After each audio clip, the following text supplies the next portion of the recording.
Something just happened with China, and Trump saw it coming.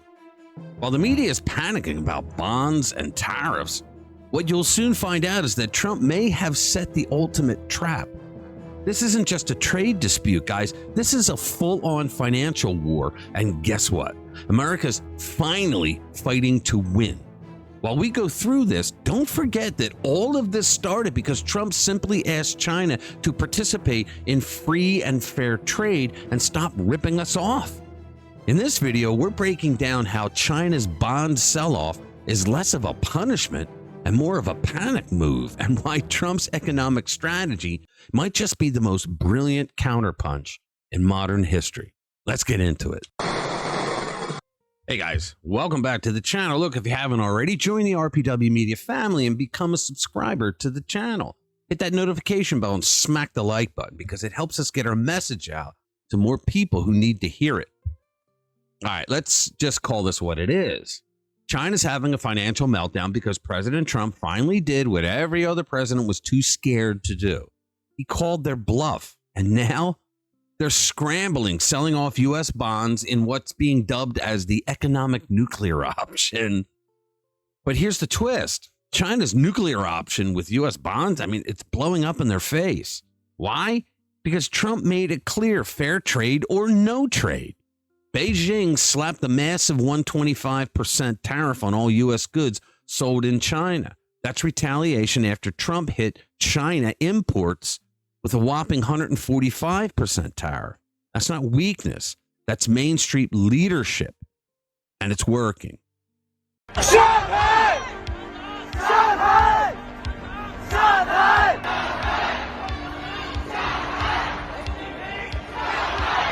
That was last time CCP enacted martial law. Chinese citizens took to the street to demand democracy and say no to dictatorship. It seems Xi Jinping didn't learn his lesson because he's talking about enacting martial law again. Here are the details. I hear from multiple channels how Beijing has increased internal control and surveillance, fearing that the de facto trade blockage will cause internal turmoil. Perhaps it's too early for that, but the pressure is already felt. Yes, I can confirm, they are preparing for an uptick in unrest, possibly even enacting martial law if needed. Now, the question rises, why is Xi Jinping freaking out again? Why does CCP feel the need to clamp down on its own citizens?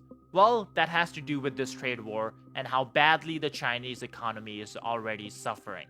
Local factories are shutting down, Chinese citizens are losing their livelihood, and on top of that, Chinese allies are realizing that they were getting the short end of the stick when they were trading with China. Let's start with the local factories. They say I'm spreading rumors. Let me show you. The factory is on break, waiting for further notice. I need to find temporary workers. This is the reality. Today, I met with a client in the textile export business. The raw materials had just arrived in the morning, and production was about to start. But by noon, they were hit with news of a 104% tariff. As a result, all the orders were canceled, and the factory immediately announced a shutdown. Sure, we also imposed an 84% tariff on the US, and that did boost morale, right? But after the slogans fade, has anyone really thought about what comes next? The most immediate impact is that many export-focused factories will have to cut production, lay off workers, and a lot of people could lose their jobs. These people who are losing their jobs are realizing that their government is making a huge mistake. China needs us more than we need them. They know it. Sure, we need the minerals and the medicines that they have been threatening to not sell us anymore, but we can get them anywhere. We can get them here. Because of China's real estate market right now, their economy looks 10 times worse than the American economy did after the 2008 crash here. They need us far more than we need them because we are the world's largest market for buying their crap. Despite how the naysayers and the doomsday machine in the legacy media is telling us, the real battlefield isn't in the stock market on Wall Street. It's the bond market. Keep an eye on that, the bond market. And Trump, he's fighting with financial firepower no one else dared to use. And he's doing it on behalf of us, the American people, even the stupid ones that hate his guts.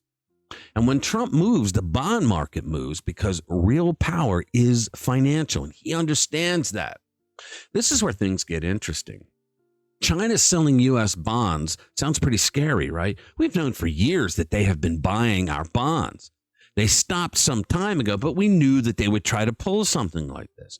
China thought that this move would hurt us, but what it actually does is force a reset. You're not going to hear that from CNN or MSNBC. When a country like China sells off U.S. debt, treasury bonds, it creates a ripple effect that impacts everyone. Sure, the U.S. must then raise interest rates to attract new investors to buy our debt, but that also exposes just how reliant China is on our economy, right? And when interest rates go up, borrowing becomes more expensive for everything from mortgages to credit cards, bank loans, etc. But guess what? Trump already knows that. This isn't some accident, it's leverage. Could this all be part of a bigger plan?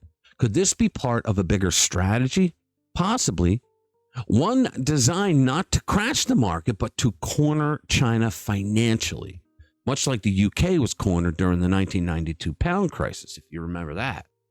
Remember, Trump said that we're going to go through a period of a little pain, but in the end, when we come out on the other side, we're going to be stronger and better than ever. The legacy media, the fake news, they don't like to tell you that part, but Trump said it multiple times. Now, here's the part the left can't meme away. 77 million Americans will be happy to follow this through to the end, while the libnuts will scream, rant, and rave. So here's a little bit of the timeline for the tariff takedown. Earlier this month, we witnessed a serious sell-off of U.S. treasuries. China and Japan reduced holdings. China's at like 760 billion. It's the lowest since 2009, and that's because we know that they've been selling them off for quite some time. Now, April 9, Trump hits China with a 104% tariff. China whines and comes back with a 50% tariff. Ooh. Trump laughs and raises it to 145%. China screams, swears, spits, and responds with 125%. This was all in 1 week, by the way. And another stroke of masterclass was Trump also cut tariffs for our allies, isolating Beijing like a moody kid at the lunch table. China whines to the WTO, restricts exports, and hits 18 U.S. companies. But their big move, selling bonds. It's weak sauce at best. And all of this, it started again because Trump dared to ask China to stop ripping us off after decades of economic abuses.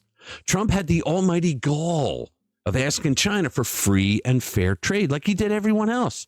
And this is how they behaved. Also, remember during COVID, the virus that was started in China and circled the globe, Beijing literally during COVID threatened to withhold life-saving medical imports, medicines, just because we blamed them. That's not diplomacy, guys. That's extortion.